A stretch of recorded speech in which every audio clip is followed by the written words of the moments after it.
สายที่สี่ทางที่จะดำเนินมาสู่สุคติคือกลับมาเกิดเป็นมนุษย์นะกลับมาเกิดเป็นมนุษย์โยมก็พยายามรักษาศีลนี่รักษาไม่ยากนะเพราะว่าศีลรักษาเรานะเพราะเรารักษาศีลก็ในยุคปัจจุบันเราก็อาจจะเห็นนะเรื่องราวต่างๆซึ่งในครั้งพุทธกาลพระพุทธเจ้าได้ตรัสถึงกรรมของบุคคลนะที่ว่าจำแนกกรรมจำแนกสัตว์ต่างๆที่ว่านะมีเหตุผลนะที่ทำให้ได้รับนะความทุกข์นะความไม่สบายความเดือดร้อนฉะนั้นบุคคลถ้าอยากได้รับความสุขอาตมาวันนั้นได้คุยกับโยคีนะถามโยมนะโยมรักความทุกข์หรือความสุขโยมอยากได้ความทุกข์หรือความสุขนะพุทธเจ้าก็ตรัสว่าสีเลนะสุขติงยันติศีลนะทำให้เรามีความสุขแต่โยมไม่อยากรักษา บอกเอาให้ได้5 ข้อนะเรารักความสุขนะแต่ว่าไม่ได้ปฏิบัตินะอยู่ในศีลในธรรมชีวิตมันก็เลยไม่สุขเต็มที่นะมันเป็นสุขกอไก่แทนไม่ใช่สุขขอไข่นะสุขกอไก่เนี่ยสุขร้อนแต่สุขขอไข่ในสุขเย็นเกิดขึ้นนะจากการประพฤติปฏิบัติธรรมวันนี้ก็พูดธรรมะปกิณกะธรรมในช่วงเย็นนะก่อนที่จะทำวัดสวดมนต์ผ่านไป4 สายแล้วโยมจะขึ้นสายไหนโบกมือเอานะไปสายไหนก็หรือทางเราเลือกเองไม่มีใครเลือกให้วันนี้ก็คงจะพูดนะปกิณกะธรรมไว้แต่เพียงเท่านี้ต่อไปเราจะได้ทำวัดสวดมนต์เย็นนะพร้อมกันเทวดามาอนุโมทนาใหญ่แล้ว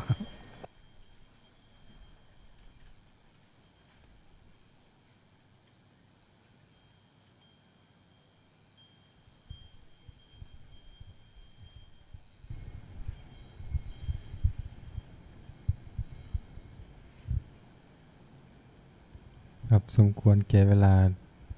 นิมนต์พระภิกษุสงฆ์สามเณรเจริญพรแม่ชีโยคีคุกเข่ากราบพระพร้อมกัน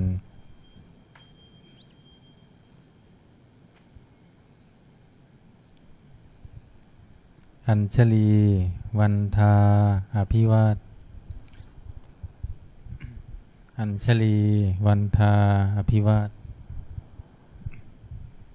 อัญชลีวันทาอภิวาทอัญชลีวันทาอัญชลีขอโอกาสขออนุญาตครูบาอาจารย์พระมหาเถระพระเถรานุเถระพระมัชฌิมาพระนวากะสามเณรแม่ชีโยคีในการเป็นต้นเสียงธรรมวัดเย็นในวันนี้เปิดหนังสือสวดมนต์แปลเล่มใหญ่ไปที่หน้า 1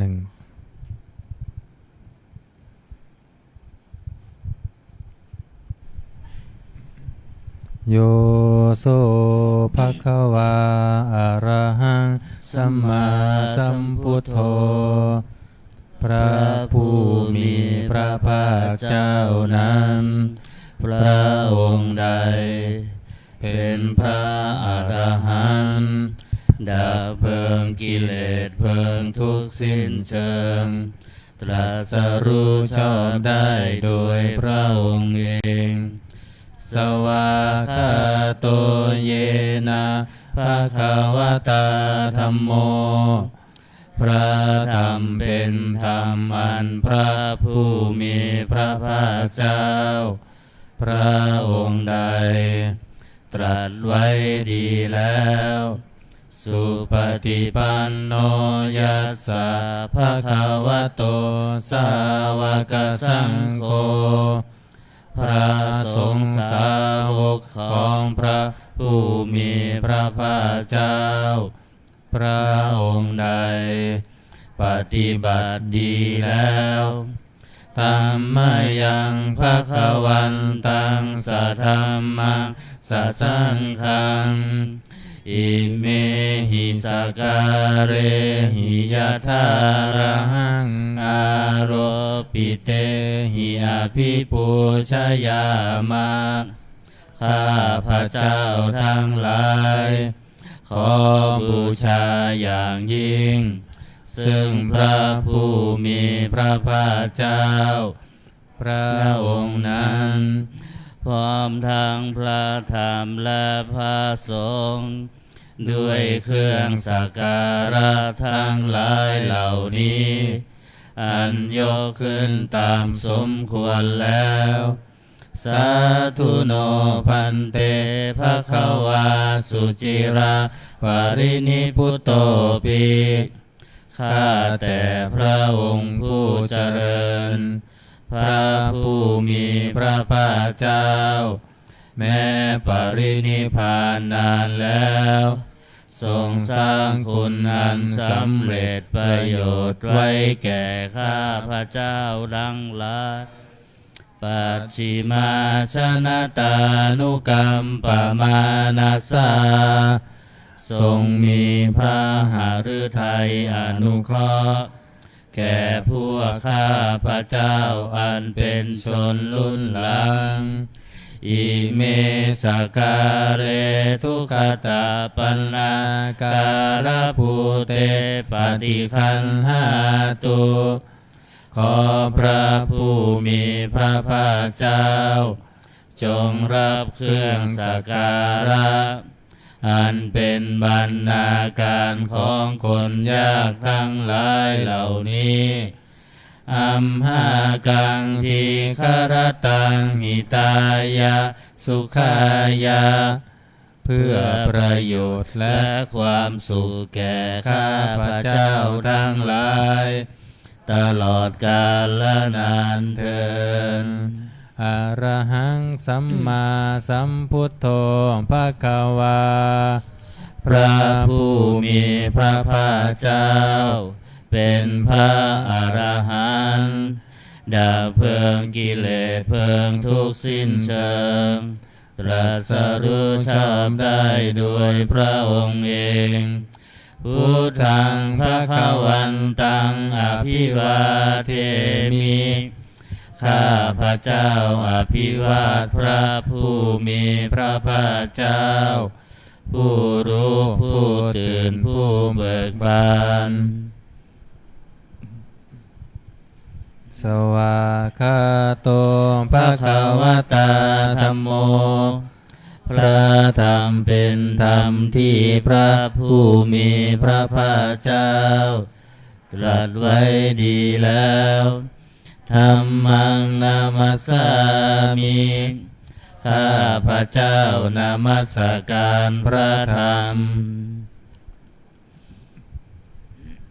สุปฏิปันโน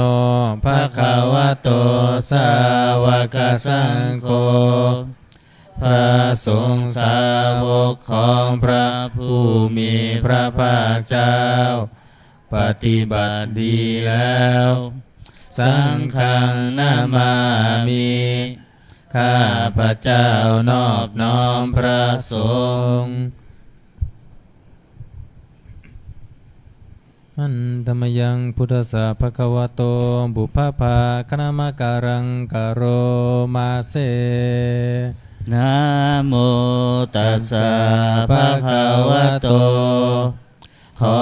นอบน้อมแด่พระผู้มีพระภาคเจ้าพระองค์นั้นอะระหะโตซึ่งเป็นผู้ไกลจากกิเลส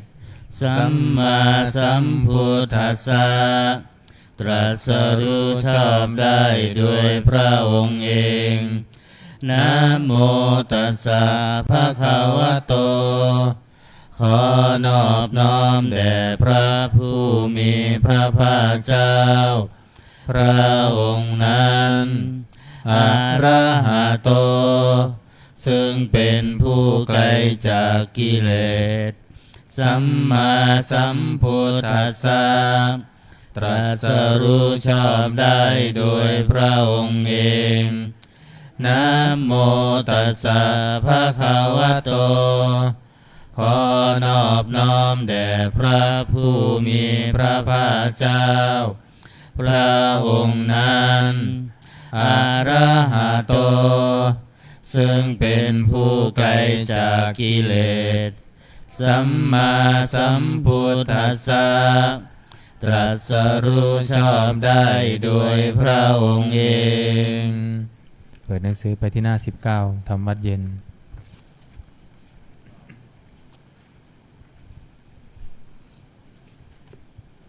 อันธรรมยังพุทธานุสตินายังกโรมาเส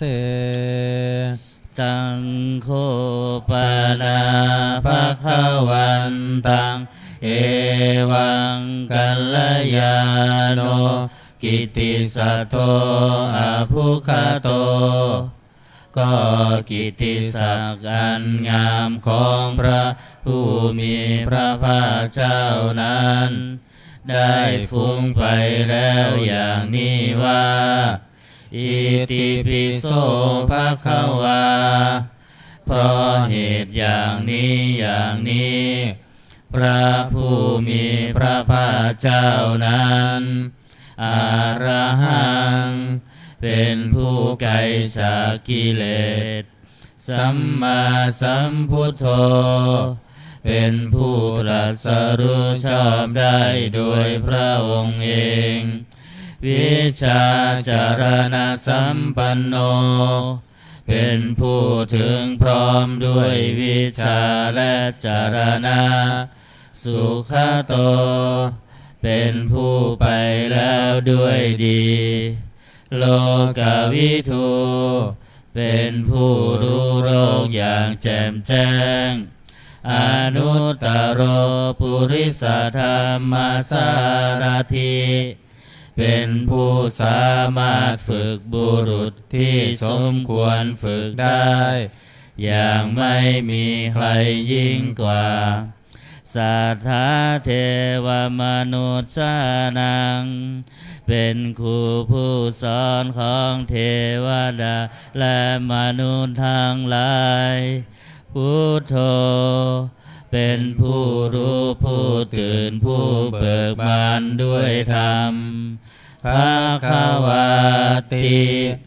เป็นผู้มีความจำเริญจำแนกธรรมสั่งสอนสัตว์ดังนี้หันธรรมยังพุทธาภิกขิติงกโรมาเสพุทธวาลาหันตาวาลาตาภิกขุนาภิยุตโตพระพุทธเจ้าประกอบด้วยคุณมีความประเสริฐแห่งอรหันตคุณเป็นต้นสุทาภิญาณกรุณาหิสมาคตโตพระองค์อันประกอบด้วยพระญาณและพระกรุณาอันบริสุทธิ์โพเทสิโยชุชนะตังกัมรังวสุโรพระองค์ใดทรงกระทำชนที่ดีให้เบิกบานดุจอาทิตย์ทำบัวให้บานวันธามหังตามารนังศิรสาชิเนทังข้าพระเจ้าไหว้พระจินสีผู้ไม่มีกิเลสพระองค์นั้นด้วยเสียงกล่าวพุทโธโยสัพพปานินังสารนังเขมามุตตมังพระพุทธเจ้าพระองค์ใดเป็นสารณะอันเกษมสูงสุดของสัตว์ทั้งหลายปัตถมานุสติทานังวันทามิตังสิเลนะหังข้าพระเจ้าไหว้พระพุทธเจ้าพระองค์นั้นอันเป็นที่ตั้งแห่งความระลึกองค์ที่หนึ่งด้วยเสียงกล่าวพุทธัสสะหัสสมิทาโสวะพุทโธเมสามิกิสโร ข้าพระเจ้าเป็นทาสของพระพุทธเจ้าพระพุทธเจ้าเป็นนายมีอิสระเหนือข้าพระเจ้าพุทโธทุกขัสสะคาตาจะวิทาตาจะหิตัสสะเมพระพุทธเจ้าเป็นเครื่องกำจัดทุกข์และทรงไว้ซึ่งประโยชน์แก่ข้าพระเจ้าพุทธัสสะหังนิยาเทมิสรีรันชีวิตันจิทังข้าพระเจ้ามอบกายถวายชีวิตนี้แด่พระพุทธเจ้าวันทันโตหังจริสามิพุทธัสเสวสุโพธิตังข้าพระเจ้าผู้ไหวอยู่จากพระพุทธธรรมซึ่งความตรัสรู้ดีของพระพุทธเจ้านาทิเม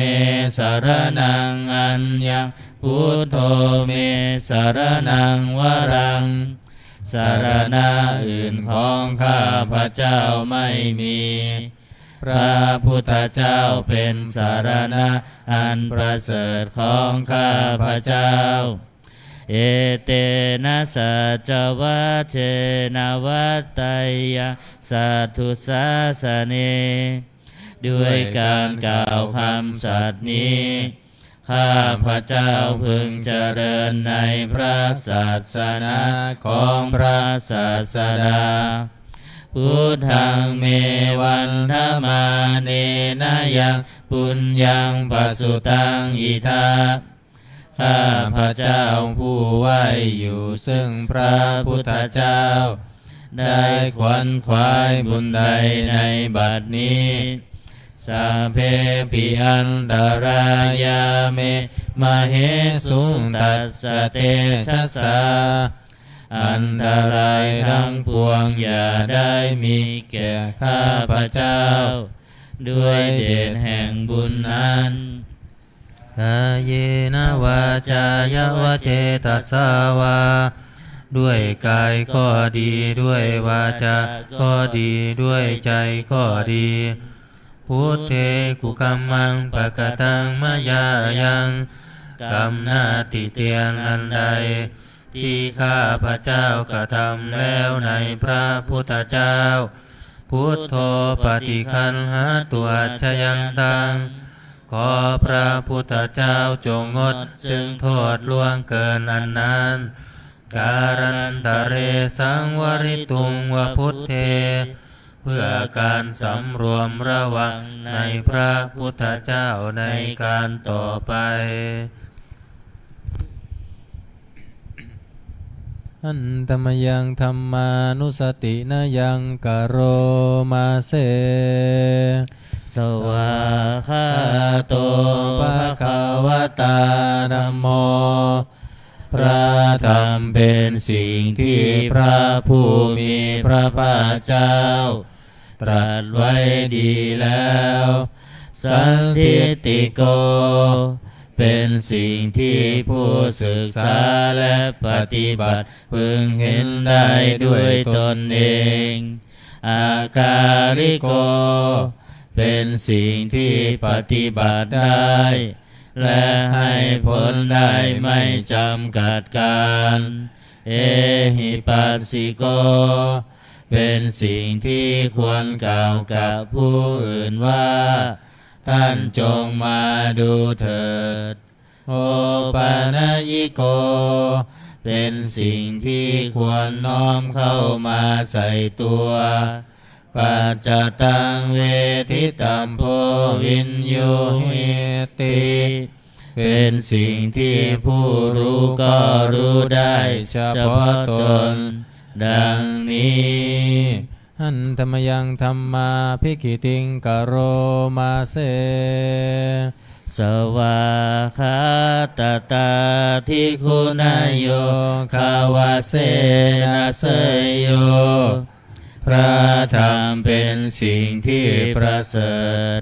เพราะประกอบด้วยคุณคือความที่พระผู้มีพระภาคเจ้า ตรัสไว้ดีแล้วเป็นต้นโยมัคคปากัปริยัติวิโมกขเพโทเป็นธรรมมันจำแนกเป็นมรรคผลปริยัติและนิพพานธัมโมกุโลกัมปตนาตถาธาริธารีเป็นธรรมทรงไว้ซึ่งผู้ทรงธรรมจากการตกไปสู่โลกที่ชั่ววันธามหังธรรมหารังวรธรรมเม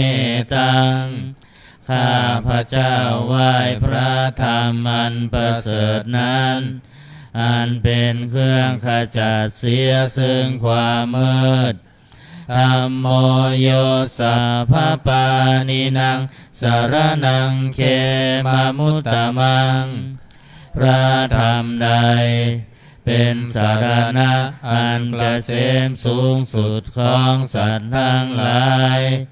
ทุติยานุสติฐานังวันดามิตังสิเร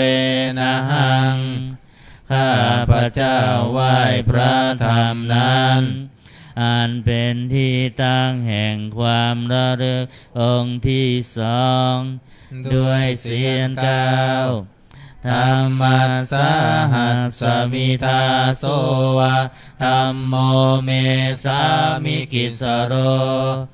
ข้าพระเจ้าเป็นทาสของพระธรรมพระธรรมเป็นนายมีอิสระเหนือข้าพระเจ้าธัมโมทุกขัสสะคาตาจะวิทาตาจะหิตัสสะเมพระธรรมเป็นเครื่องกำจัดทุกข์และทรงไว้ซึ่งประโยชน์แก่ข้าพระเจ้าธัมมัสสาหังนิยาเทมิสรีรันชีวิตันจิทังข้าพระเจ้ามอบกายถวายชีวิตนี้แด่พระธรรม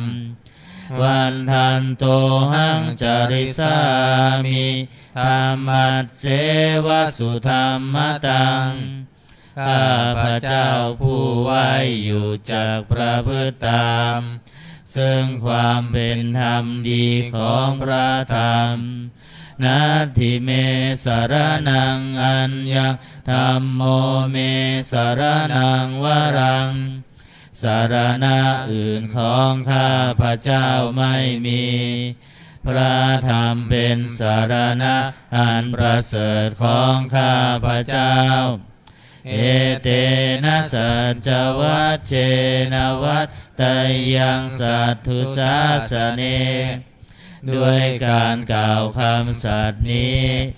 ข้าพระเจ้าพึงเจริญในพระศาสนาของพระศาสดาธัมมังเมวันธมาเนนะยังปุญญังปสุตังอิทาข้าพระเจ้าผู้ไว้อยู่ซึ่งพระธรรมได้ขวนขวายบุญใดในบัดนี้สัพเพปิอันตรายาเมมเหสุงตัสสะเตชะสาอันตรายทั้งปวงอย่าได้มีแก่ข้าพระเจ้าด้วยเดชแห่งบุญนั้นกายเยนะวาจายวเจตสาวาด้วยกายก็ดีด้วยวาจาก็ดีด้วยใจก็ดีธัมเมกุกัมมังปะกตังมายายังกรรมหน้าติเตียนอันใด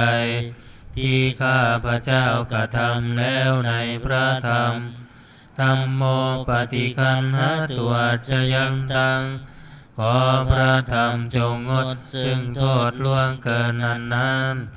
ตารันตะเรสังวริตุงวธรรมเมเพื่อการสำรวมระวังในพระธรรมในการต่อไป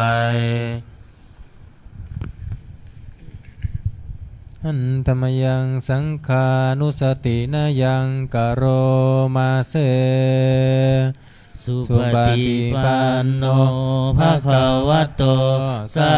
วกสังโฆทรงสาวกของพระผู้มีพระภาคเจ้าปฏิบัติดีแล้ว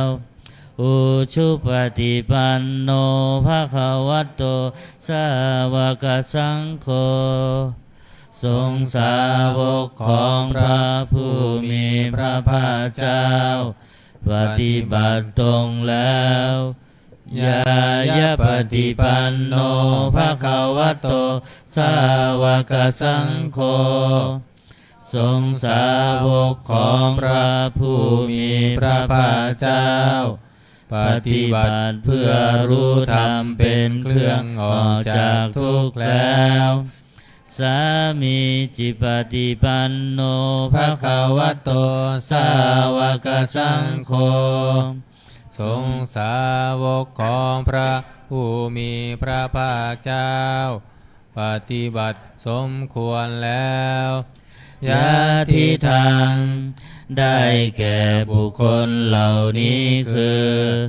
จัตตาริปุริสายุคานิอัตถปุริสบุคลาคู่แห่งบุรุษสี่คู่นับเรียงตัวบุรุษได้8บุรุษเอสาภะคะวะโตสาวกสังโฆนั่นแหละทรงสาวกของพระผู้มีพระภาคเจ้าอาหุนายโยเป็นสมควรแก่สักการะที่เขานำมาบูชาปาหุนายโยเป็นสมควรแก่สักการะที่เขาจัดไว้ต้อนรับทักขินายโย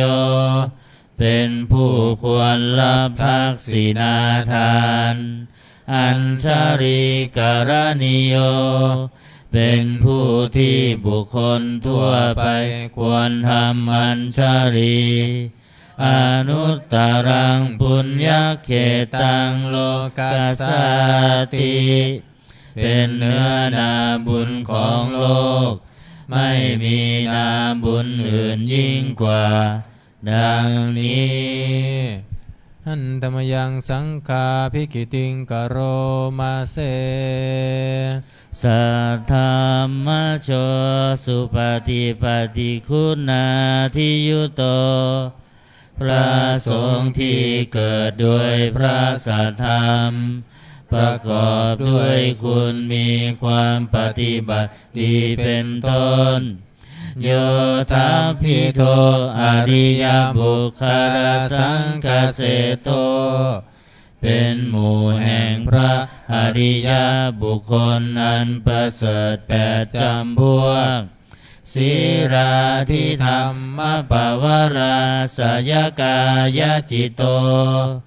มีกายและจิตนันอาศัยธรรมมีศีลเป็นต้นอันบวรวันหามหังตามริยานาคานังสุสุทังข้าพระเจ้าไหว้หมู่แห่งพระอริยเจ้าเหล่านั้น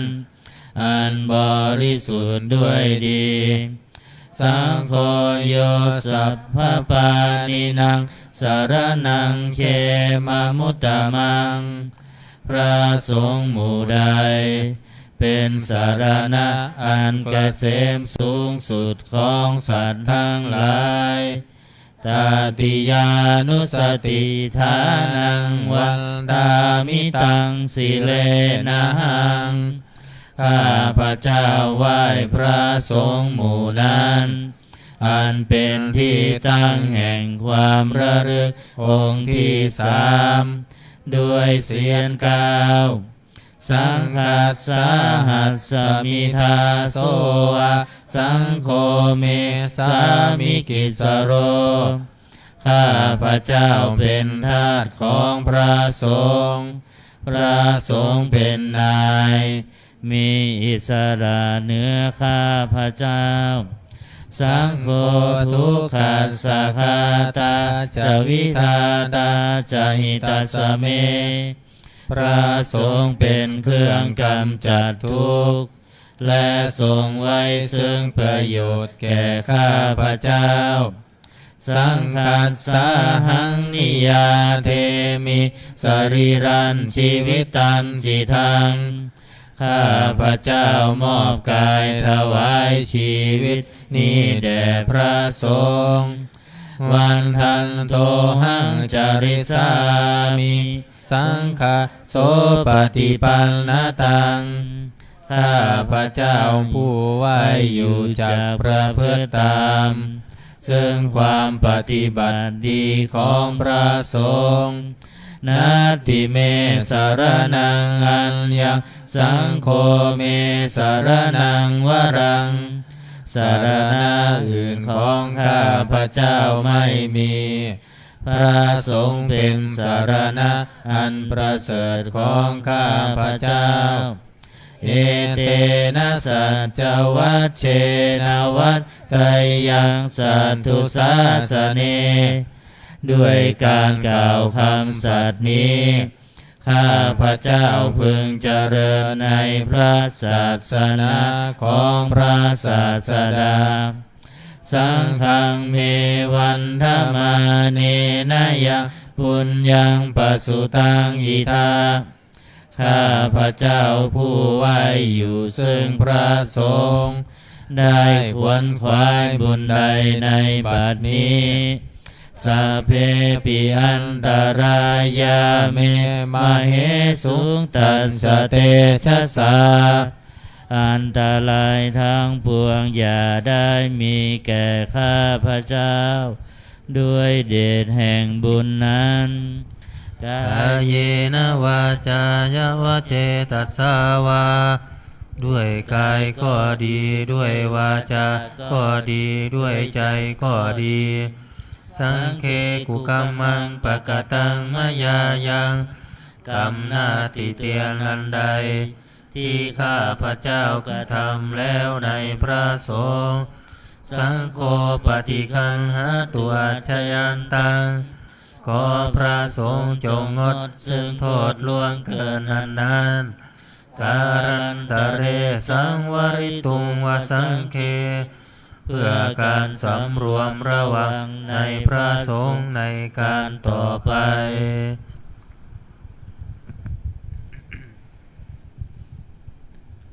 เปิดไปหน้า38โอวาทปาติโมกข์หน้า38อันตมยังโอวาทปาติโมกขคาทาโยพนามาเสสัพพะปาปัสสะอาการนังการไม่ทำบาปทั้งปวงกุศลสุปสัมปทาการทำกุศลให้ถึงพร้อมสัจจิตปริโยทปนังการชำระจิตของตนให้ขาวรอบเอตังพุทธานาสาสนังทำสามอย่างนี้เป็นคำสั่งสอนของพระพุทธเจ้าทั้งหลายขันติปรมังตโปติติฆาขันติคือความอดกลั้นเป็นธรรมเครื่องเผากิเลสอย่างยิ่งนิพพานังปรมังวทันติพุทธาผู้รู้ทั้งหลายกล่าวพระนิพพานว่าเป็นธรรมอันยิ่งนาหิปภาชิโตปรูปคาติผู้กำจัดสัตว์อื่นอยู่ไม่ชื่อว่าเป็นบรรพชิตเลยสามโนโหติปรังวิเหทยันโตผู้ทำสัตว์อื่นให้ลำบากอยู่ไม่ชื่อว่าเป็นสมณะเลยอนุปวาโทอนุปคาโตการไม่พูดร้ายการไม่ทำร้ายปาติโมกเขจะสังวโร การสำรวมในปาติโมกข์มัตตัญญุตาจะพัตตัสสมิงความเป็นผู้รู้ประมาณในการบริโภคปันตัญจะสยนาสนังการนอนการนั่งในที่อันสงัดอาทิจิตเตจะอาโยโคความหมั่นประกอบในการทำจิตให้ยิ่งเอตังพุทธานาสาสนังทำ6อย่างนี้เป็นคำสั่งสอนของพระพุทธเจ้าทั้งหลายเปิดมาหน้า27อันธรรมยังอติตาปัจจเวคณาปาทังพนามาเสอัตถมยาอัตปัจจเวคิตวายังจีวรังปริพุตังจีวรใดอันเรานุ่งห่มแล้วไม่ทันพิจารณาในวันนี้ตังยาวะเทวาสีตัสสะปฏิฆาตายะจีวรนั้นเรานุ่งห่มแล้วเพียงเพื่อบำบัดความหนาวอุณหัสสะปฏิฆาตายะเพื่อบำบัดความร้อนดังสมกาสวาตาตาปาสิริงสาปสัมผัสสานังปฏิฆาตายะเพื่อบำบัดสัมผัสนั้นเกิดจากเหลือบยุงลมแดดและสัตว์เลื้อยคลานทั้งหลายยาวะเท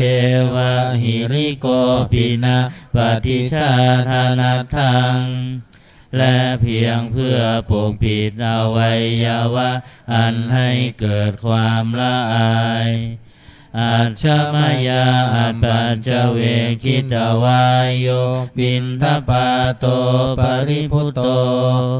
บิณฑบาตใดอันเราฉันแล้ว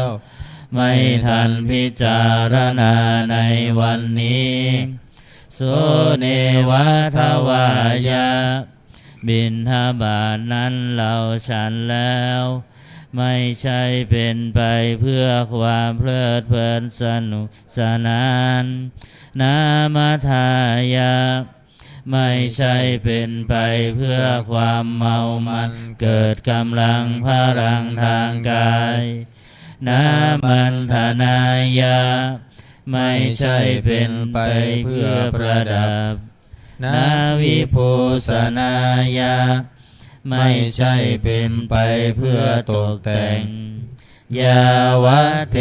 วะอิมัสสกายสสทิติยา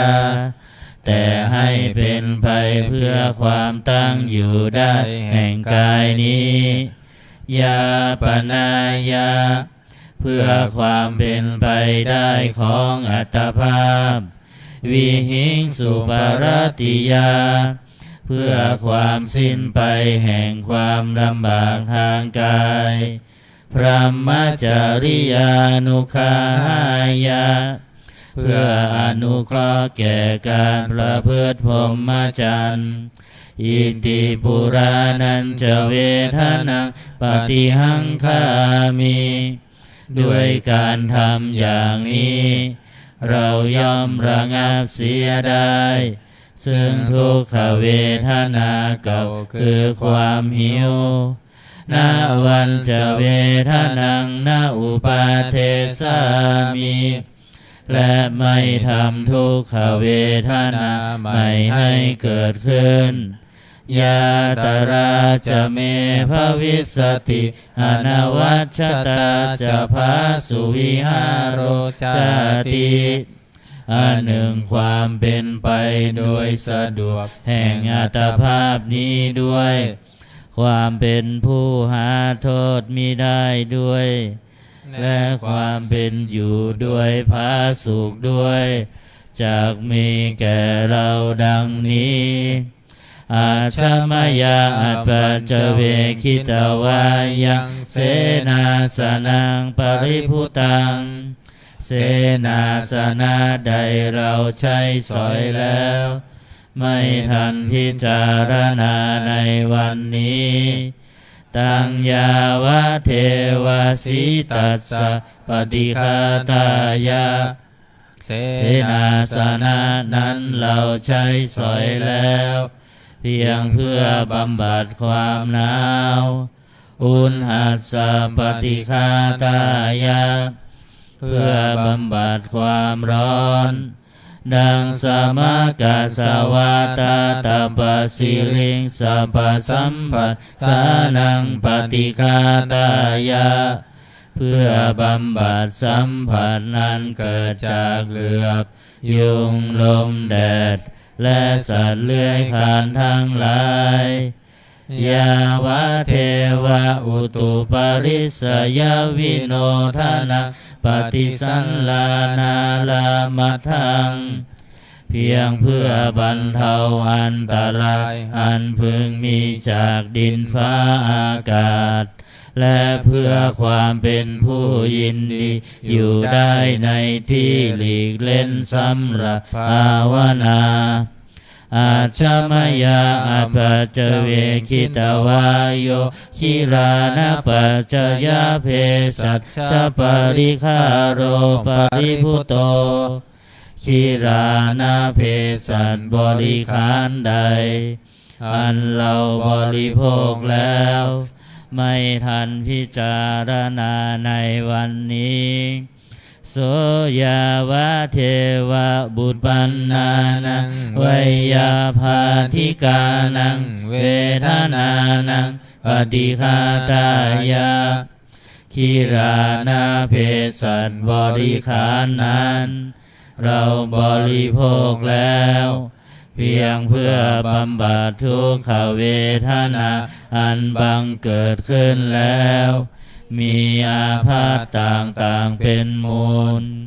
อาภยาปัจจปรมตายาติ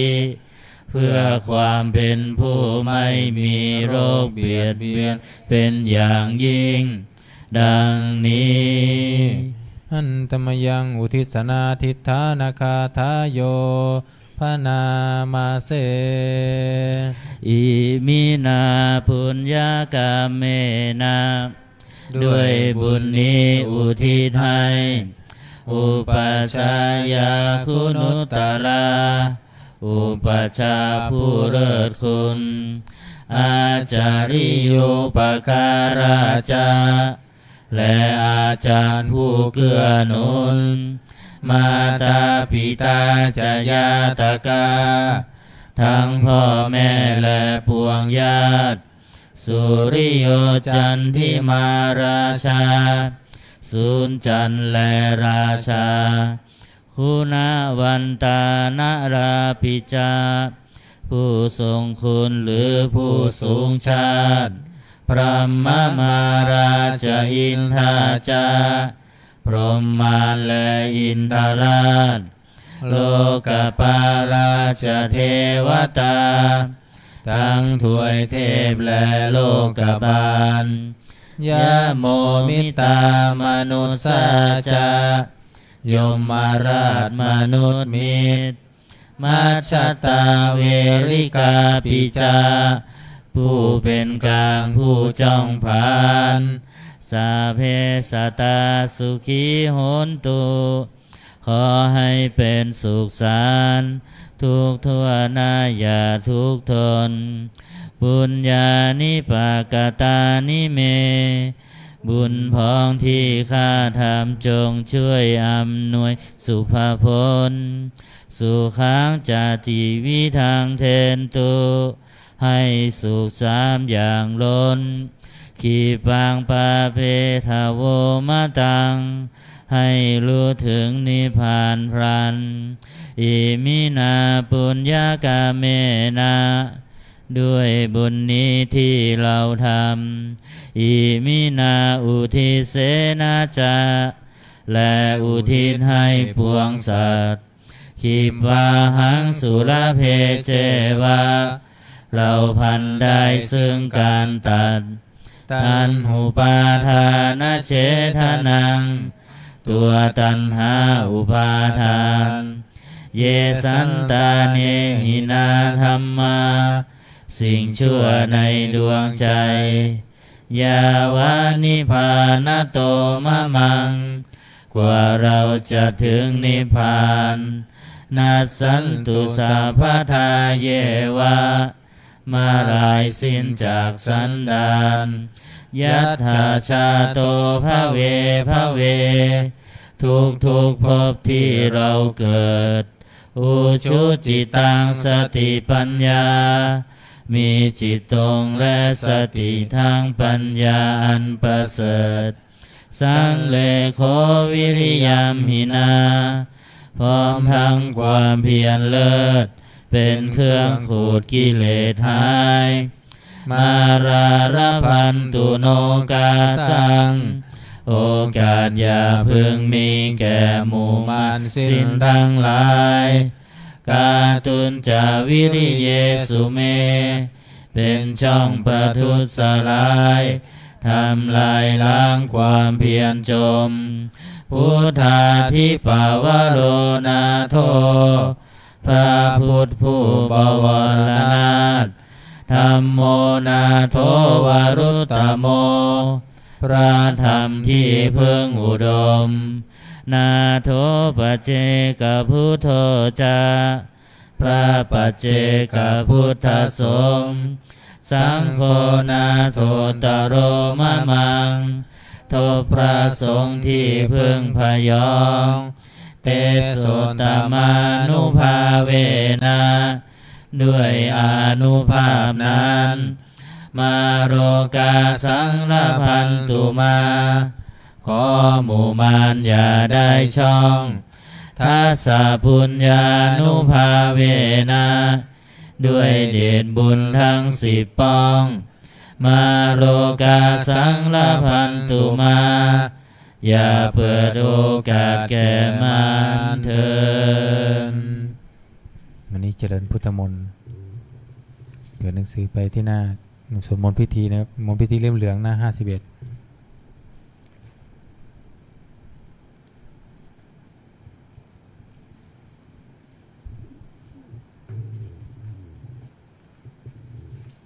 นะโมตัสสะภะคะวะโตอะระหะโตสัมพุทธัสสะนะโมตัสสะภะคะวะโตอะระหะโตสัมมาสัมพุทธัสสะนะโมตัสสะภะคะวะโตอะระหะโตสัมมาสัมพุทธัสสะพุทธังสรณังคัจฉามิธัมมังสรณังคัจฉามิสังฆังสรณังคัจฉามิทุติยัมปิพุทธังสรณังคัจฉามิทุติยัมปิธัมมังสรณังคัจฉามิทุติยัมปิสังฆังสรณังคัจฉามิตติยัมปิพุทธังสรณังคัจฉามิตติยัมปิธัมมังสรณังคัจฉามิตติยัมปิสังฆังสรณังคัจฉามิหน้า54สัมพุทเทอัตถวิสัญจะทวาทสัญจะสหัสสเกปัญจะสตัสสหัสสานินามามิสิรสาอะหังเตสังธรรมมันจะสังขันจะอาทะเรนะนามามิหังนามการานุภาเวนะหันตวา สัพเพอุปปัตถเวอเนกาอันตรายาปิวินัสสันตุอาเสสะโตสัมพุทเทปัญจปัญญาสัญจจตุวิสติสหัสสเกทัสสะสะตัสสหัสสานินามามิสิราสะอาหังเตสังธรรมันจะสังขันจะอาทะเรนะนามามิหังนามาการานุภาเวนะหันตาวาสัพเพมุปปัตถเวอเนกาอันตรายาปิวินัสสันตุอาเสสะโตสัมพุทเทนาวุตตรสเตอัตถจัตตาลีสะสหัสสเกวิสติสัตตสหัสสานินามามิสิราสะอาหังเตสังธรรมันจะสังขันจะอาทะเรนะนามามิหังนามาการานุภาเวนะหันตาวาสัมเพอุปปัตถเวอเนกาอันตรายาปิวินัสสันตุอาเสสะโตนะโมอะระหะโตสัมมาสัมพุทธัสสะมะเหสิโนนะโมอุตตมะธัมมัสสะสวาคาตัสเสวะเตนิธานโมมหาสังคัสสะปิวิสุทธาสีลทิฏฐิโนนะโมโอมาตยารัตถาสารตานัตตยัสสะสะทุกังนะโมโอมกาติตัสสะตันสวัตถุนตยัสสะปินะโมการะปะภาเวนาวิคัตฉันตุปัฏฐวานะโมการานุภาเวนะสุวัตติโหนตุสัพพทานะโมการะสเตเชนะวิทิปหิโหมิเตชวาหน้า57หน้า57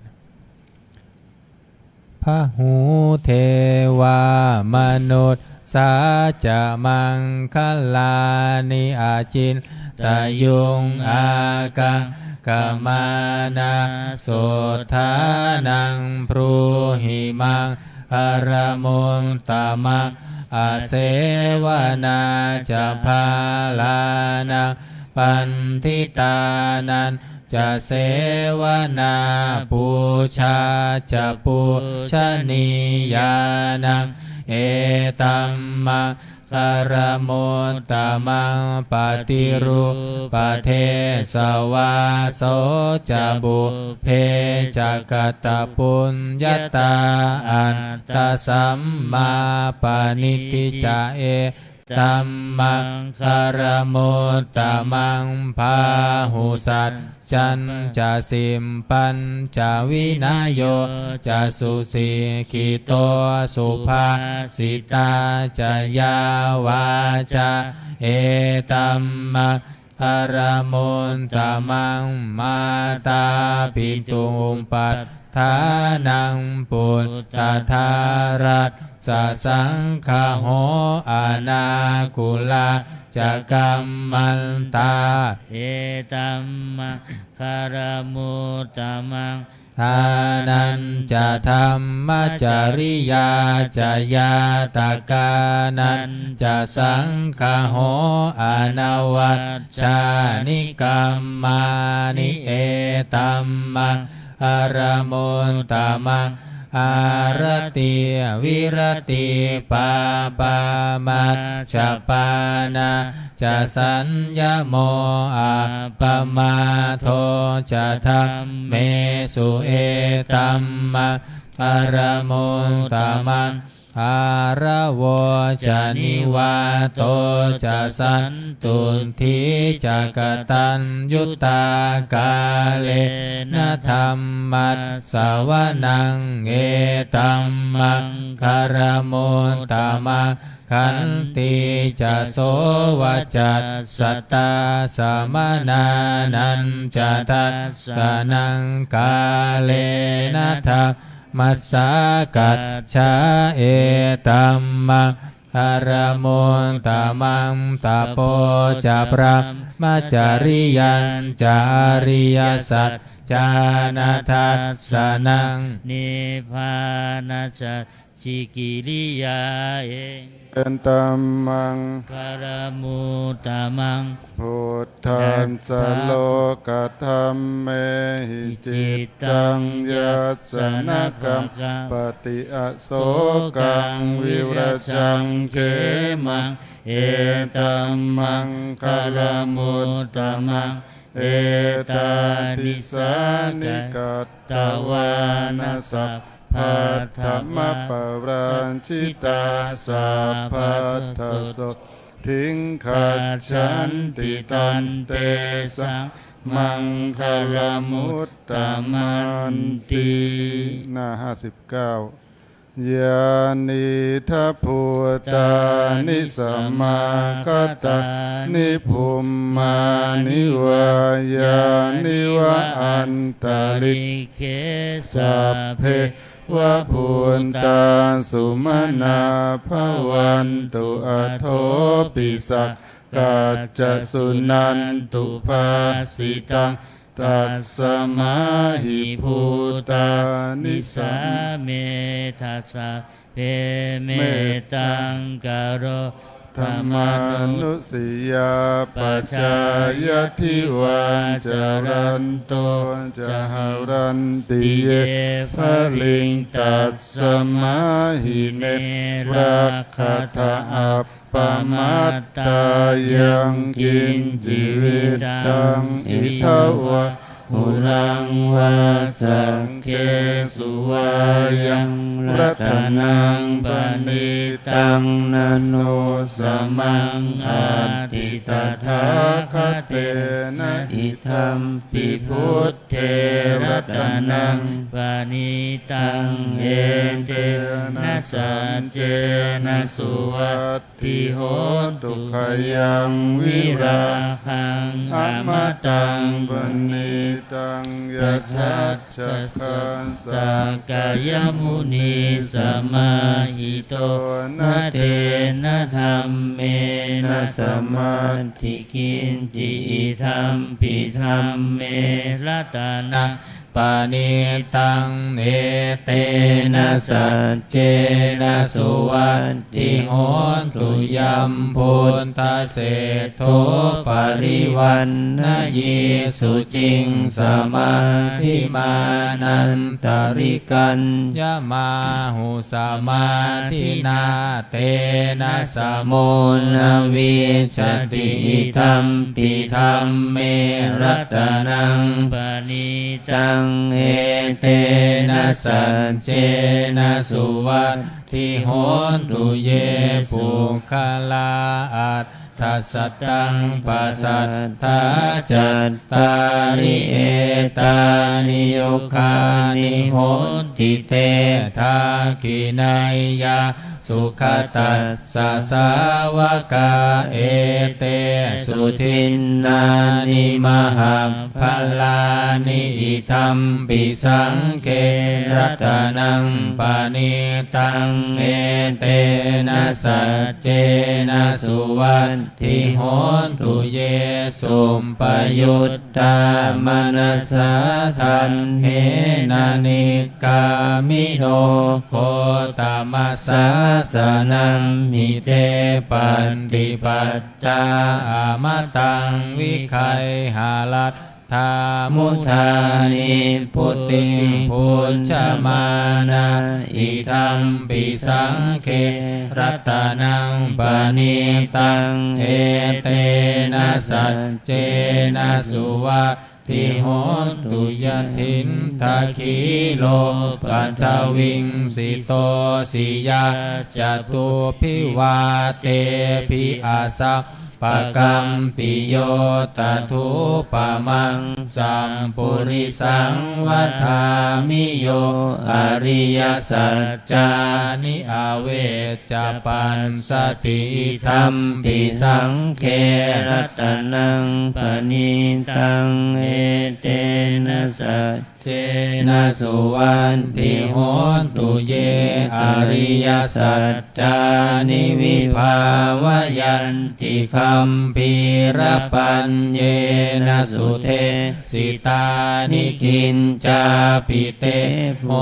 ติพุทธสัมปมันตานาเตภวังอันตมนาทิยันติธัมปิสังเครัตนังปณิตังเอเตนะสัจเจนะสุวันติโหตุสหาวัสสัทธัสสนะสัมปทายัตยัสสุธัมมาชหิตาภวันติสังกายทิฏฐิวิจิกิจฉิตัญจะสีลัมภตังวาปิยทัตติคินจิตตุหาปาเยหิจาวิปโมนโตจัตตาพิธานานิอาภัมโภกาตุงอิธัมปิสังเครัตนังปณิตังเอเตนะสัจเจนะสุวันติโหตุกินจาปิโสกัมมังกโรติปาปะกังกาเยนะวาจายุทธเจ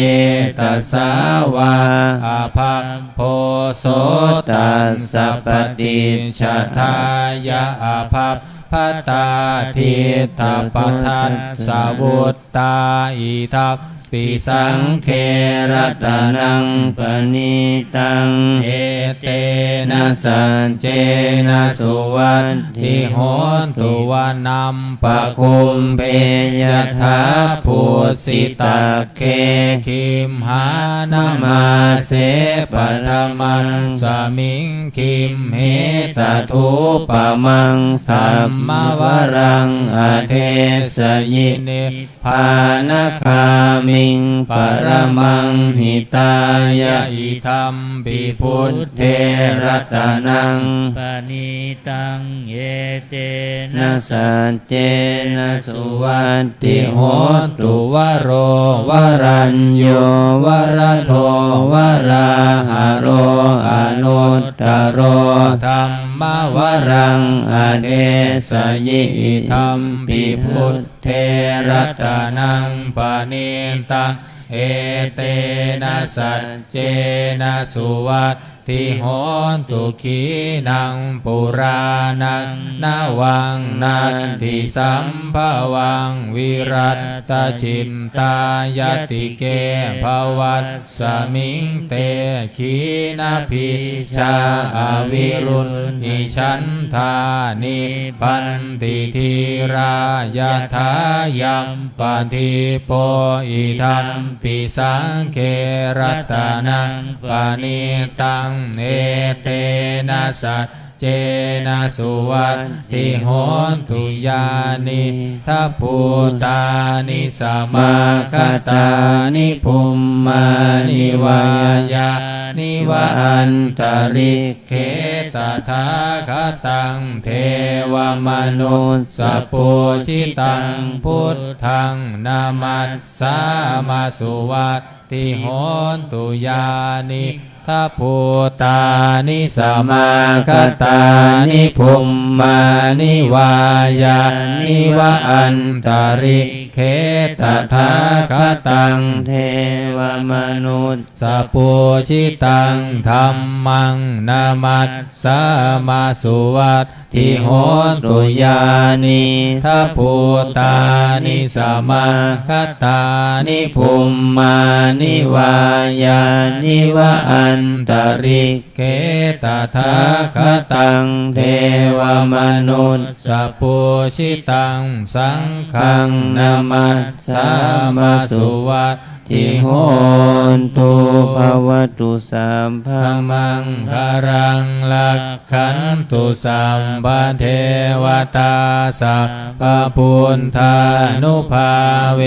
นัสสทธาโสทิภวันตุเตภวันตุสัพพมังคารังลักขันตุสัมปเทวตาสัพพธรรมานุภาเวนัสสทธาโสทิภวันตุเตภวันตุสัพพมังคารังลักขันตุสัพพเทวตาสัพพสังฆานุภาเวนัสสทธา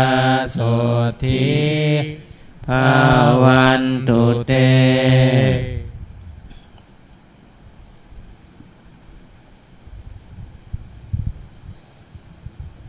การทำวัดเย็นก็จบเพียงที่นี้นะครับ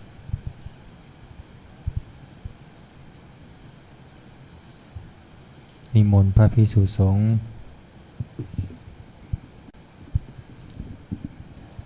นิมนต์พระภิกษุสงฆ์คุกเข่ากับพระอาจารย์เจ้าคุณพร้อมกันสมณเณรแม่ชีโยคีกราบทีหลัง อัญชลีวันทาอภิวาทอัญชลีวันทาอภิวาทอัญชลีวันทาอภิวาทอัญชลีวันทาอัญชลีอัญชลีวันทาอภิวาทอัญชลีวันทาอภิวาทอัญชลีวันทาอภิวาทอัญชลีวันทาอัญชลีขออนุโมทนาต่อกุศลศรัทธาที่พวกเราทั้งหลายได้มากระทำบำเพ็ญขอบุญนี้จงเป็นอานิสงส์ให้เราเจริญในสมาปฏิบัติเพื่อความดับทุกข์เพื่อพระนิพพานเป็นที่สุดจงมาเกิดผลแก่พวกเราทั้งหลายจงทุกข์ทั่วหน้ากันด้วยเถิดสาธุสาธุสาธุ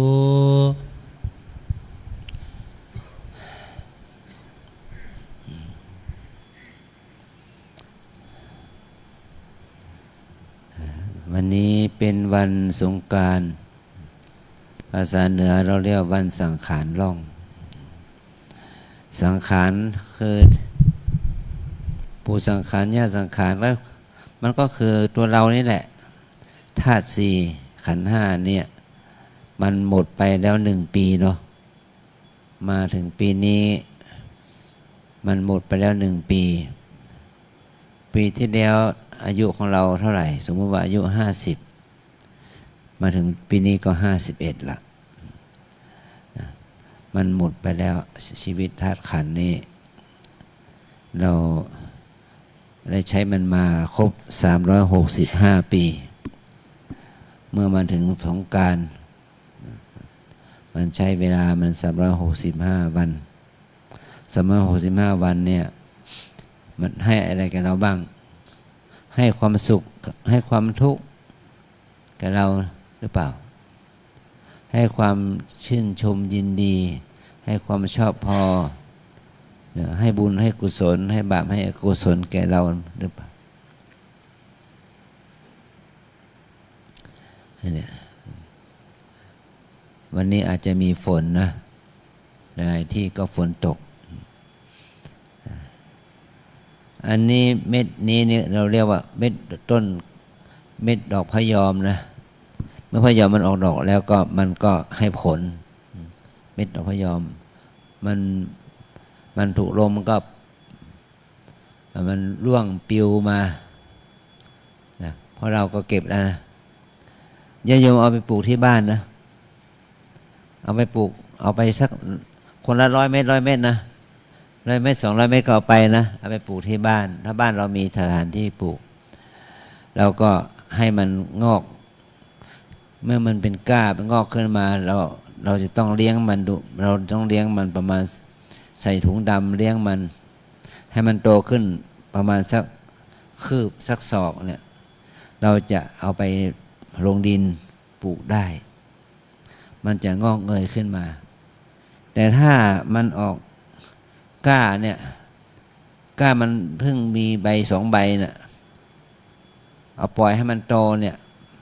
มันโอกาสที่จะรอดน้อยมากมันจะรอดได้ประมาณสัก1%-2%หมายความว่าต้นพะยอมอยู่ที่ไหนมันเกิดว่าจะไม่มีก้ามาเลยเพราะมันตายไปเพราะว่ามันไม่รอดแต่ถ้าเราเอามาเลี้ยงมันจะรอดนะเนี่ยเป็นต้นไม้พะยอมเนี่ยมันจะมีใบมันนะมี3 ใบใหญ่ๆแล้วก็มีใบเล็ก2 ใบเล็ก2 ใบมันเป็นแต่มันไม่ใช่ก้ายางมีแค่2 ใบนะมันมี2 ใบเท่านั้นแต่ต้นพะยอมเนี่ยมันมีถึง5 ใบนะ3 ใบใหญ่2 ใบเล็กเนี่ยเราถ้าในฤดูนี้ถ้ามันร่วงลงมาแล้วก็ฝนตกน้ำฝนเนี่ยจะทำให้ดอกต้นพะยอมเนี่ยเม็ดมันนี่นะงอกเงยพอมันงอกเงยขึ้นมาแล้วก็ฝนทิ้งช่วงนั่นแหละมันก็ตายไปหมดมันก็ไม่ให้แต่ถ้าเราเอามาปลูกเอาก้ามันปลูกเนี่ยมันจะออกดอกก็ต่อเมื่อมันโตขึ้นประมาณสัก14-15 ปีถ้าประมาณสัก15 ปี14-15 ปีเนี่ยมันจะออกดอกต้นดอกพะยอมนะหอมดอกพะยอมนะเพราะนี่2 ข้างอุโบสถเรานี่แหละนะเมื่อช่วงเดือนมกรามันขาวโพลนไปตั้งต้นนะปลายเดือนมกราเนี่ยต้นเดือนกุมภาเนี่ยมันขาวโพลนหอมออกดอกพะยอมมันออกดอกแล้วแต่มันมีผลเม็ดมันก็มีเนี่ยต้นพะยอมก็เม็ดมันลงมาเนี่ยหลวงพ่อพระท่านก็ช่วยกวาด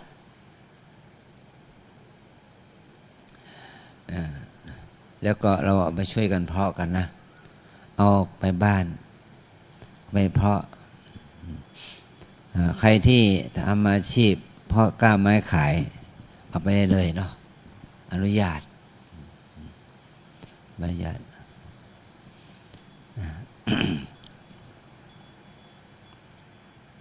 เอาละพูดถึงต้นไม้พอแล้วเนาะเอาพูดถึงคนบ้างเนาะคนนั่นน่ะเพราะเราเนี่ยมาจากไหนล่ะก็เพราะเราก็มาจากเชื้อของแม่ไข่ของแม่เชื้อของพ่อเนี่ยปฏิสนธิในครรภ์แม่แล้วก็ฝังตัวอยู่ในครรภ์แม่นั่นแหละ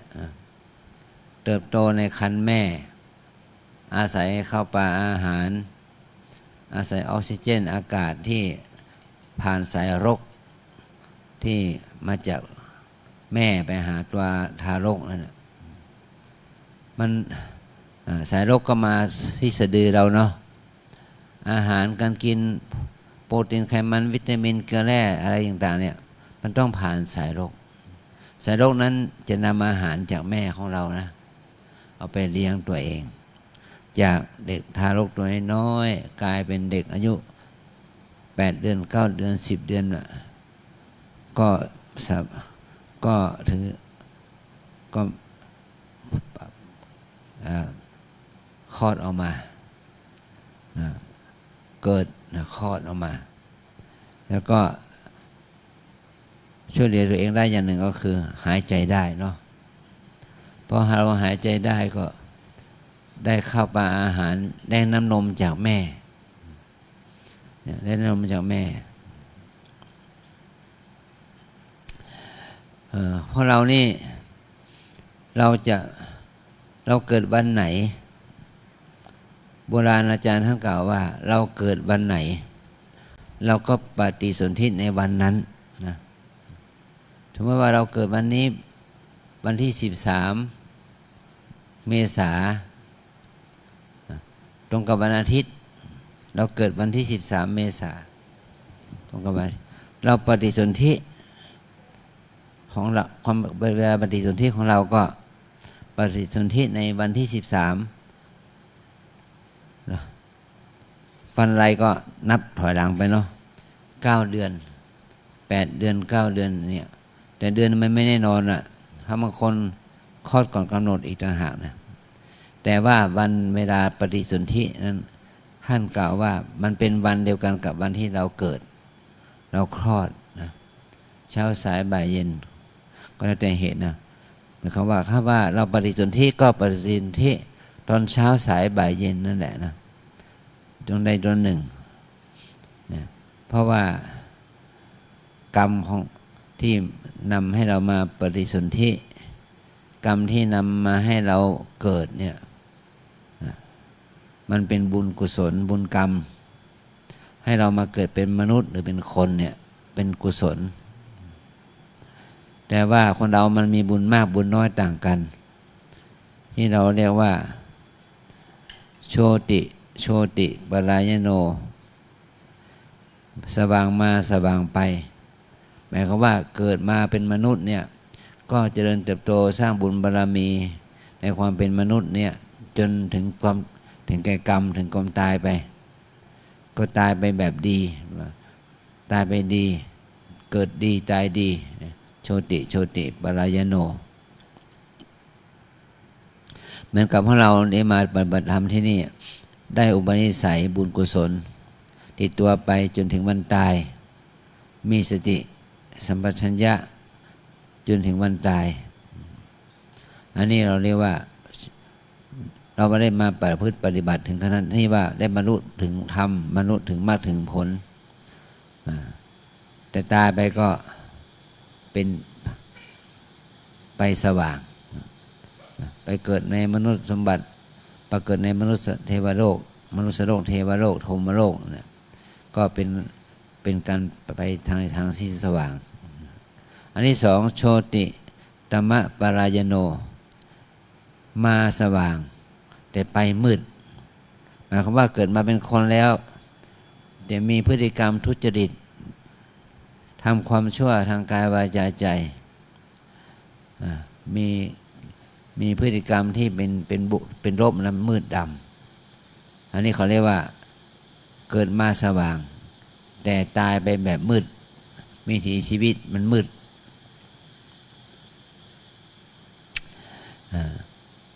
อันที่สามตโมโชติปรายโนมามืดไปสว่างมามืดตโมโชติปรายโนมามืดไปสว่างมันเหมือนกับว่าเรามาเกิดมาเป็นคนเนี่ยนะแต่มาเกิดที่ในครอบครัวที่ยากจนอาคัดขาดสนมีวิถีชีวิตที่ยากลำบากอดอยากปากแห้งอดมื้อกินมื้อไปตามเหตุแต่พอเรามาเกิดเป็นมนุษย์แล้วเราได้รับคำแนะนำสั่งสอนได้การเรียนรู้จากครูบาอาจารย์จากพระสงฆ์องค์เจ้าเนี่ยมีวิถีชีวิตที่ดีก็สามารถฟื้นตัวเองได้ทำความดีงามประพฤติปฏิบัติธรรมเนี่ยแล้วก็บรรลุถึงมรรคถึงผลได้อันนี้เขาเรียกว่ามามืดไปสว่างนะมันกับเด็กบางคนเนี่ยแม่ก็ยากจนอยู่คนแค้นพ่อก็ยากจนคนแค้นมีหนำซ้ำยังเป็นเด็กกำพร้าถูกพ่อแม่ทิ้งไปอีกหนักนะคนเอาไปเลี้ยงเป็นพ่อแม่บุญธรรมก็ส่งเสริมการศึกษาเพราะส่งเสริมการศึกษาก็ได้เรียนรู้หลักคำสอนหลักวิชาการความรู้ก็ ทำให้วิถีชีวิตที่ดีขึ้นประพฤติปฏิบัติดีปฏิบัติชอบนี่เราเรียกว่ามามืดไปสว่างอันที่สามอันที่สี่ก็คือตโมตมะปรายโนมามืดไปมืดเมื่อเรามาเกิดเป็นคนก็เกิดมาในตระกูลที่ยากจนข้นแค้นพ่อแม่ก็เป็นคนทุจริตชั่วช้ามีพฤติกรรมที่ไม่ดีแล้วก็มีอาชีพฆ่าสัตว์ตัดชีวิตเลี้ยงปากเลี้ยงท้องโตขึ้นมาเนี่ยมีความชอบในการทำทุจริตความชั่วเป็นไปตั้งชีวิตนี่เราเรียกว่ามามืดไปมืดไม่เชื่อเรื่องบาปไม่เชื่อเรื่องบุญไม่เชื่อเรื่องความดีกุศลมีแต่พฤติกรรมที่จะก่อให้เกิดความมืดบอดอย่างนี้นี่เขาเรียกว่ามามืดไปมืดนะมามืดไปมืดเนี่ยคือคนเราเนี่ยเกิดมาชาติหนึ่งที่เราจะถ้าเราโชคดีก็ขอให้แบบว่ามาสว่างเนาะไปสว่างหรือไม่ที่มามืดไปสว่างเนาะมามืดไปสว่างเกิดมายากจนคนแค้นแล้วก็ตามแต่ว่ามาเกิดมาแล้วก็ได้รับการศึกษาได้รับการประพฤติปฏิบัติแล้วก็วิถีชีวิตก็รุ่งเรืองเจริญมีบุญกุศลเกิดขึ้นเรียกว่ามามืดไปสว่างแต่ถ้าเป็นประเภทที่ว่ามาสว่างไปมืดนี่แย่โอกาสที่จะได้ประพฤติปฏิบัติธรรมก็ไม่มีเหมือนกับว่าพ่อแม่ดีหมดครอบครัวดีหมดแต่ตัวเองนี่ตกอยู่ในกฎแห่งความเป็นที่ชอบพอเป็นเรื่องอบายมุขเป็นคนชั่วเป็นคนชั่วเรียกว่ามามืดมาสว่างไปมืดหรือบุคคลบางคนก็ไปมืดไปมามืดไปมืดก็คือว่าพ่อแม่ครอบครัวก็ยากจนอยู่ในพื้นที่สังคมก็ไม่ดีแล้วก็มีพฤติกรรมที่ไม่ดีเช่นเดียวกันมันไปมืดไปมืดอันนี้เราจึงหมายว่าเราจะโชคดีนะถ้าเราได้ปาสว่างไปสว่างหรือมามืดไปสว่างนี่จะทำให้เราได้กุศลธรรมเกิดขึ้นเนี่ยไม่ต้องกลัวนะโยคีนะฝนตกนะไม่ต้องกลัวมันร้อนมาตั้งแต่เช้าละเราไม่กลัวขอลมอย่าไม่มาก็แล้วกันเนาะพายุมันจะไม่มันจะเราก็ไม่เราเจอฝนก็เป็นธรรมดานะเจอฝนแต่ถ้าขอให้ลมอย่าได้มาเลยเนาะลงมานิดๆหน่อยๆพอละอย่าให้มันเป็นลมพายุเลยเนี่ยอันนี้เราก็เห็นคุณค่าของฤดูกาลเนี่ยมันที่ดีเนี่ยมันก็ว่าเป็นพายุฤดูร้อนฝนตกในช่วงฤดูในช่วงเดือนเมษาช่วงปีใหม่สงกรานต์เนี่ยมันก็เป็นเครื่องบ่งบอกว่าเร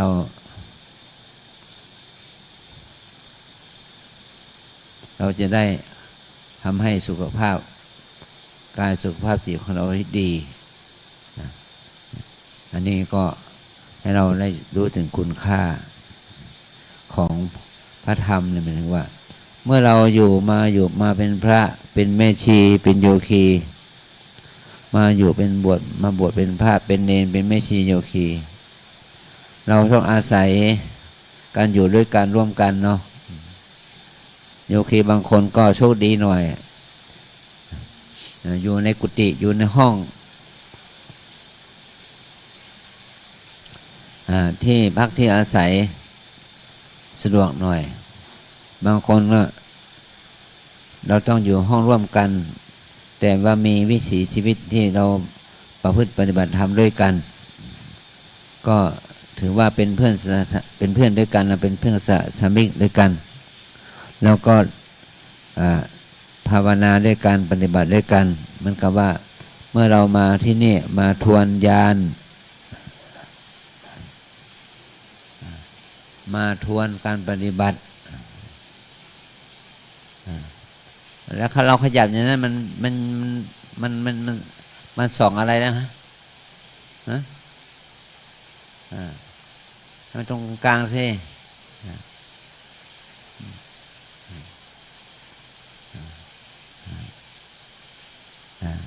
เราจะต้องทำหน้าที่นี้เพื่อความรู้สึกที่ว่าได้ความรู้สึกที่ดีเหมือนกับว่าเราไม่ต้องไปอาบน้ำปีใหม่น้ำแต่เรามาอาบน้ำธรรมก่อนนะเมื่อเรามาอยู่ที่บ้านเราเนี่ยมันวันสงกรานต์เนี่ยเราจะได้อาบน้ำเหมือนกันนะอาบน้ำธรรมมาอาบน้ำขมิ้นสมปล่อยมาอาบน้ำบุญกุศลหน่อยแล้วก็จะได้รู้สึกดีเหมือนกับว่าเราได้ภาวนาได้ทำวัดสวดมนต์เมื่อเราได้ทำภาวนาได้ทำวัดสวดมนต์ก็จะทำให้บุญกุศลเกิดขึ้นกับเรา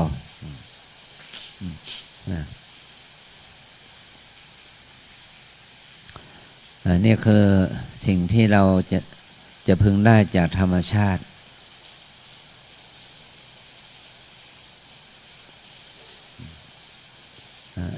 ขอให้เราอดทนหน่อยนะเราเดี๋ยวก็ฝนก็จะหยุดละพอฝนหยุดเราก็ไปประพฤติปฏิบัติต่อณที่ฐานของเราหรือว่าประพฤติปฏิบัติต่อที่กุฏิของเรานะที่กุฏิของเรา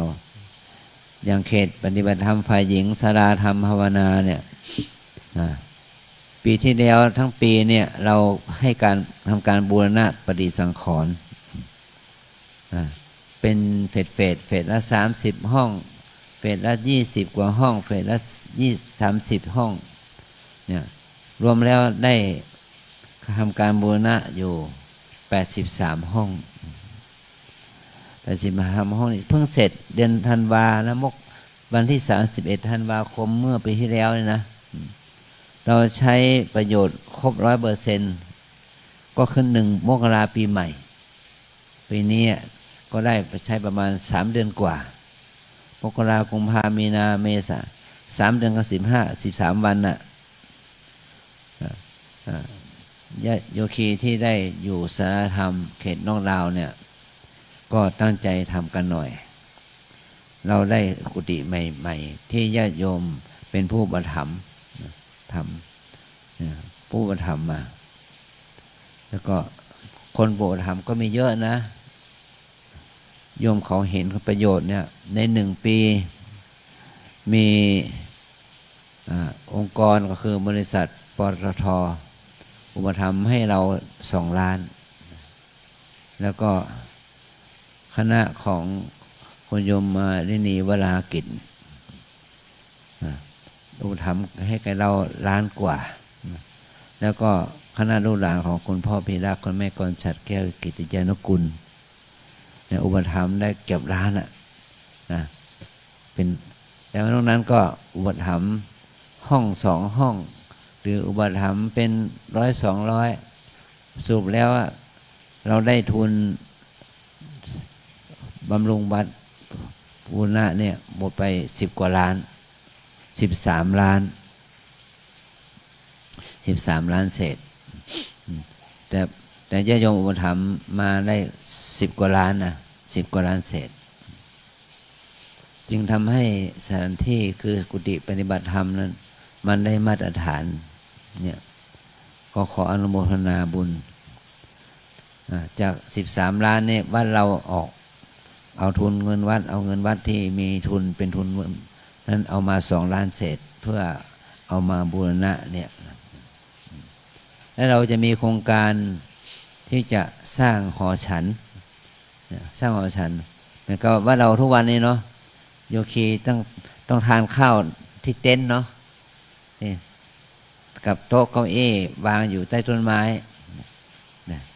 หอฉันมีน้อยมีที่พักที่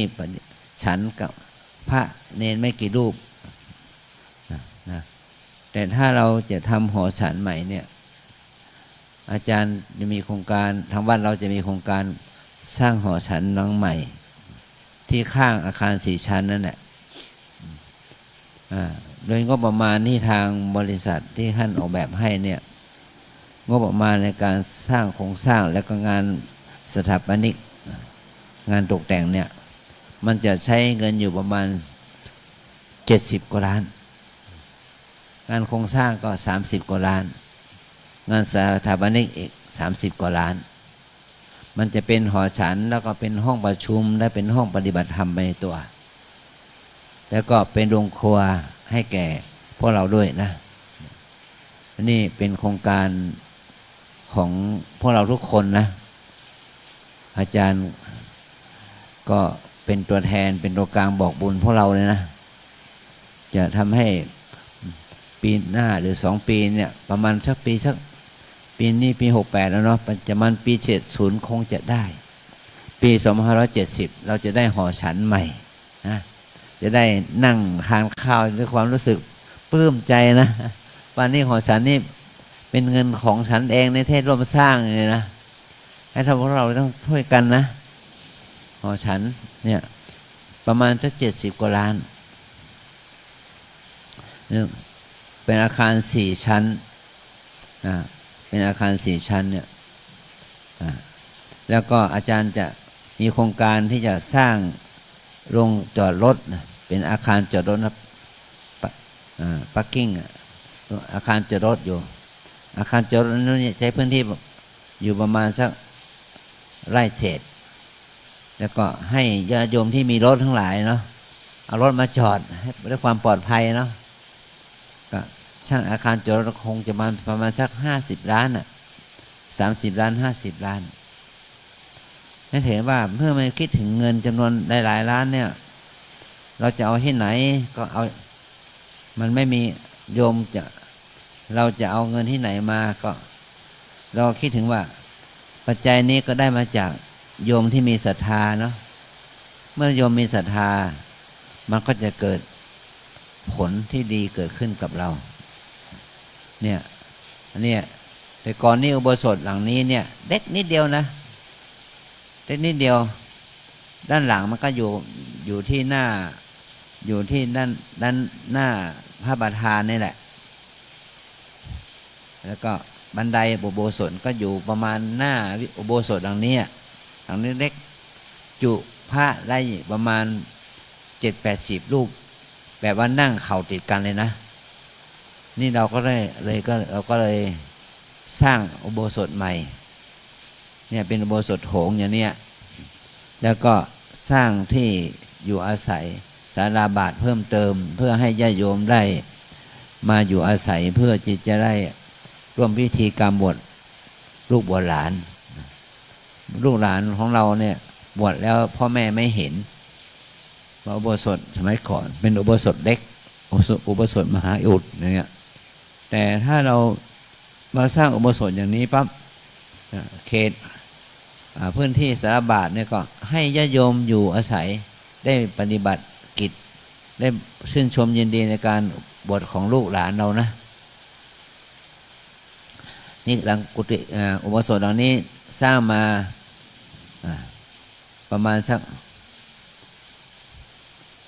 12-13 ปีแล้วสร้างมาเนี่ยใช้เวลาสร้าง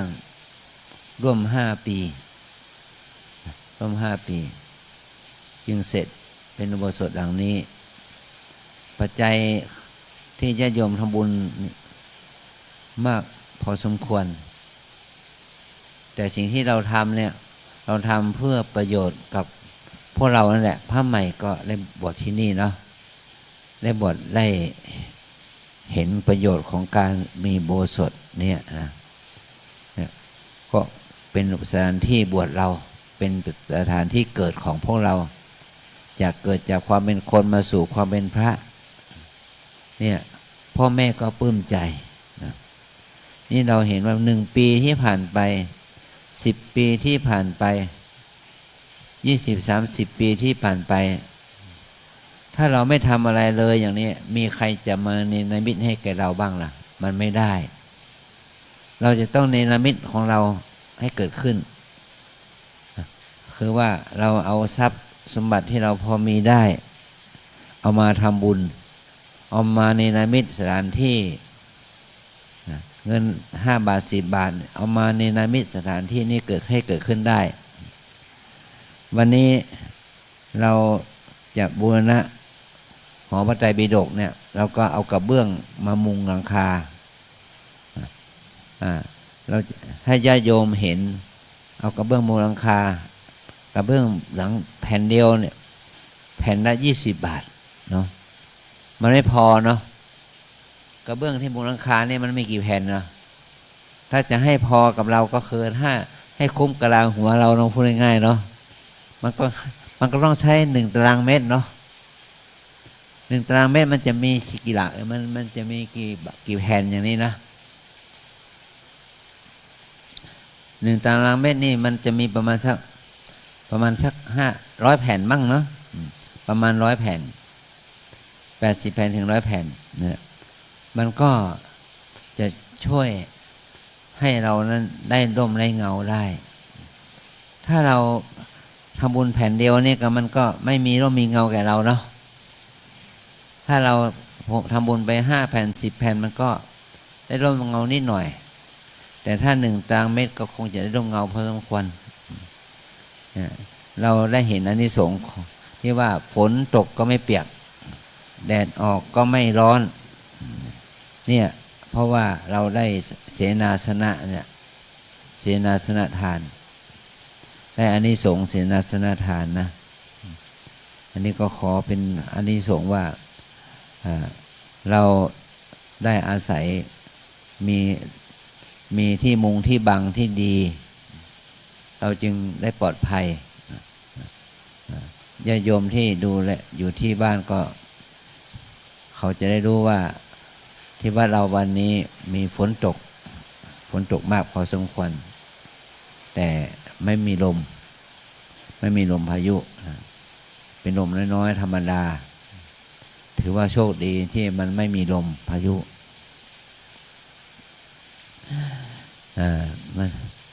อันนี้เป็นโอกาสที่เราได้มาปฏิบัติธรรมที่นี่ก็เพื่อว่าจะทำให้กายใจเราเย็นมีกายที่เย็นมีใจที่เย็นได้รู้ถึงความเย็นเนี่ยมันที่เกิดจากธรรมชาติเนี่ยแล้วก็เราก็เห็นคุณค่าของฤดูกาลที่เกิดขึ้นเนี่ยเราต้องใจเย็นด้วยนะจิตใจเราเยือกเย็นด้วยจิตใจเรามีความสุขด้วยแล้วก็มีความรู้สึกปลื้มปิติในกุศลธรรมที่เรามาปฏิบัติธรรมด้วยอานิสงส์นี้ก็จะได้เกิดขึ้นกับเราต่อไปเอาละเราทั้งหลายเราจะได้นั่งสมาธินะนั่งสมาธิภาวนาท่ามกลางสายฝนเนาะแม้จะมีกระแสน้ำกระเซ็นมาถึงเราก็ตามขอให้ถึงว่ามันเป็นผลดีต่อเราจะทำให้เรานั้นได้ภาวนาท่ามกลางสายฝนแต่ว่ามันไม่เปียกนะเราเป็นคนมีบุญมากนั่งสมาธิภาวนาท่ามกลางสายฝนแต่ไม่เปียกเนี่ยถือว่าเป็นความดีแก่เราทั้งหลายสืบต่อไปนะ